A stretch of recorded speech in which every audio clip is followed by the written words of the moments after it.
this video I have been show you just verified types of speed upping and optimizing your internet in my opinion and opinion of the most popular tech blogger in the world. Your subscription and like is gonna be the best thing for me. Just subscribe and like. Thank you guys.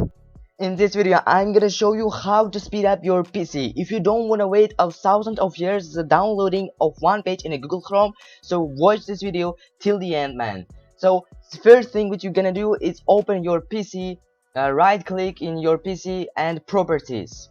After that, find on the left store the device manager, press it, let's open. After that, find here network adapters and find here your adapter. There you're gonna find one or two adapters.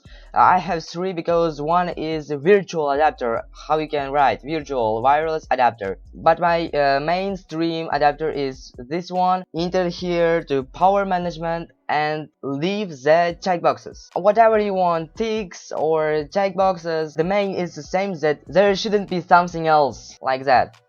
So guys, the next way which I'm gonna show you has been verified by the legendary Linus Tech Tips. So I'm 100% sure I wanna show you this way. So after that, you enter to your PC, find here the control panel. After that, find here the internet, then find network control panel. After that, in the left store you can see the change adapter properties. After that, find here your just adapter, man. Put on it, enter to the properties. Find here the internet protocol version 4, enter to the properties again, and here DNS servers, use these DNS servers. And here, as Linus said, if you gonna use 1.1.1.1, yeah, this DNS server, your internet will speed up.